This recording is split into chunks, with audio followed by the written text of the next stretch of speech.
భారతదేశంలో శూద్రులకు చదువు వద్దు అని చెప్పినటువంటి యుగంలో పోరాడి టీచర్గా పనిచేసి ఇవాళ భారతదేశంలోనే శూద్రులకు కూడా చదువు అవ్వాలి, చదువుకోవాలని చెప్పినటువంటి మొట్టమొదటి ఉపాధ్యాయురాలు శ్రీమతి సావిత్రిబాయి పూలే గారు.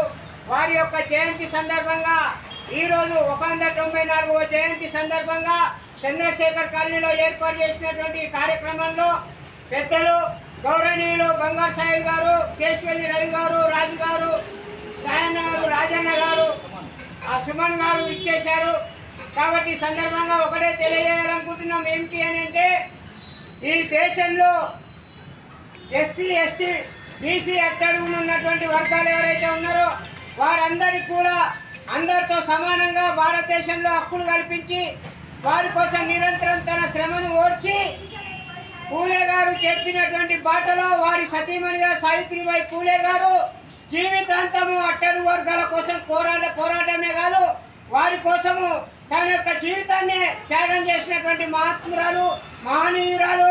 వారి జయంతి సందర్భంగా ఈరోజు మనం కూడా ఇప్పటికి కూడా దేశంలో ఇంకా చాలా చోట్ల అక్షరాస్యత లేనటువంటి వాళ్ళు, నిరక్షరాస్యులుగా ఉన్నటువంటి వాళ్ళు చాలామంది రోజు కష్టం చేసుకుంటేనే పొట్టగడవనటువంటి వాళ్ళు ఉన్నారు.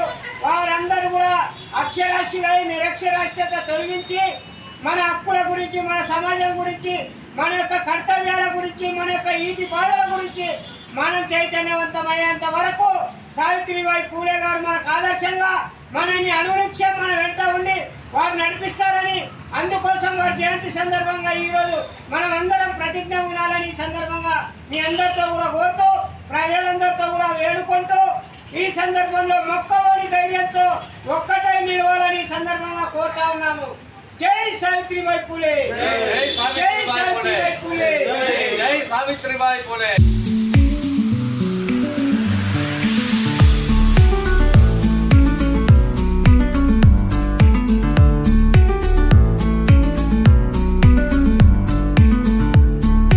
వార్డెన్ గారు, అదేవిధంగా బంగారు సాయిలు సామాజిక కార్యకర్త, దళిత బహుజన్ నాయకులు, అలాగే కేశవల్లి రవి గారు, తర్వాత రాజేందర్ గారు, సిద్ధన్ రాజేందర్ గారు తదితరులు ఇక్కడికి విచ్చేయడం జరిగింది. ఒకే ఒక ఉద్దేశంతో మేము ఈరోజు ఇక్కడికి విచ్చేయడం జరిగింది. సావిత్రిబాయి పూలే గారు ఏ పరిస్థితుల్లో ఆమె ఉపాధ్యాయురాలుగా ఎంచుకున్నారో, ఉపాధ్యాయురాలుగా నియమించబడ్డారు, నాటి పరిస్థితులు ఏమిటి అనేది ఒక్కసారి విద్యార్థులతోని మేము అవగాహన చేసుకోవడానికి, మీతో ఆ సమస్యల్ని పంచుకోవడానికి ఇక్కడికి విచ్చేసాము. ఒకనాడు మనం రోడ్డు వెంట నడవాలంటే పెద్ద పెద్ద జమీందారులు, జాగీర్దారులు ఉన్నటువంటి వ్యవస్థలో హరిజన గిరిజనులు రోజు కొంటి వెళ్తే వీపుకు చీపిరి కట్టుకొని, పొడుగు కట్టెగా ఒకటి పెట్టుకొని, వెనకకు చీపిరి కట్టుకొని ఎక్కడైతే నడుచుకుంటూ పోతామో వెనక నుంచి మనం నడిచినటువంటి ఆ యొక్క అడుగుల్ని ఆ చీపిరి సాగు చేసుకుంటూ వచ్చేది. ఆ విధంగా మన నడకను కూడా గుర్తించలేని వ్యవస్థ ఒకనాడు ఉండే. డాక్టర్ బిఆర్ అంబేద్కర్ గారు చదువుకోవాలంటే ఆయన వీధి దీపాల కింద కూర్చొని చదువుకున్నటువంటి పరిస్థితులు.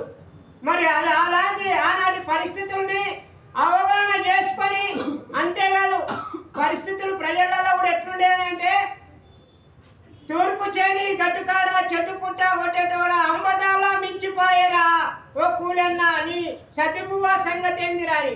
పొద్దున్న లేచి హరిజన గిరిజన బిడ్డలు తమ యొక్క కూలీ నాలికి పిల్లలను పంపితే మధ్యాహ్నమైన సతిబువ్వ సంగతి మర్చిపోయి పనిచేసేటువంటి వాళ్ళు జైళ్ళల్లో. కానీ పలక బలుపం పట్టుకొని రాసే పరిస్థితులు నాడు లేకుండే.